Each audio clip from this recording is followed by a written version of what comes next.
Hi hello welcome to my YouTube channel. இன்றைக்கி நாங்கள் Sri Lankan banana below எப்படி செய்கிறேன்னு பார்ப்போம். இதுக்கு தேவையான முக்கியமான இன்க்ரீடியன்ட் தான் வாழைப்பழம். நல்லா பழுத்த வாழைப்பழம் எடுத்துக்கோங்க. அதை இதே மாதிரி நல்லா தோல் உரித்து இதே மாதிரி ஸ்பூனால் நல்லா மேஷ் பண்ணிக்கோங்க. இதே மாதிரி சின்னதாக நல்லா மேஷ் பண்ணிக்கொண்டு அதில் மைதா ஆட் பண்ணிக்கோங்க. இது இன்னும் ஹெல்த்தியாக செய்யணுமெண்டா இதில் ஆட்டை மாவு ஆட் பண்ணிக்கோங்க. தேவையான இன்க்ரீடியன்ட்ஸ் எல்லாமே நான் ஸ்க்ரீனில் தரேன். அண்ட் அதோட கொஞ்சமாக சால்ட் ஆட் பண்ணிக்கொண்டு இதே மாதிரி நல்லா எல்லாத்தையும் மிக்ஸ் பண்ணிக்கொண்டு ஒரு 10 மினிட்ஸ் ரெஸ்ட் பண்ண வைங்க. அண்ட் அதுக்கு பிறகு அடுப்பில் ஒரு பேன் வச்சு ஆயில் ஆட் பண்ணிக்கோங்க.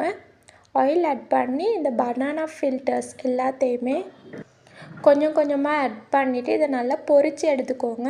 பொரிக்க போக்கில் அடுப்பை லோ ஃப்ளேம்லேயே வச்சுக்கோங்க. அப்போ தான் உள்ளுக்க வைக்கிற பனானா எல்லாமே நல்லா பொரிப்படும். லோ ஃப்ளேமில் வச்சு இப்படி பொரித்து 1 by 1 எடுத்துக்கோங்க.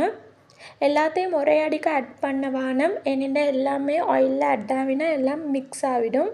1 by 1 ஆட் பண்ணிக்கொண்டே எல்லாம் பனானா ஃபில்டர்ஸையும் பொரித்து எடுத்துக்கோங்க. அண்ட் அதுக்கு பிறகு அடுப்பில் ஒரு பேன் ஒன்று வச்சு 1 கப் தண்ணி ஆட் பண்ணிக்கோங்க. அண்ட் இதோட கருப்பட்டி ஆட் பண்ணிக்கோங்க. நாங்கள் இப்போ கருப்பட்டி சிரப் தான் ரெடி பண்ண போகிறோம். நான் இன்றைக்கி சீனி கருப்பட்டி தான் ஆட் பண்ணுறேன்.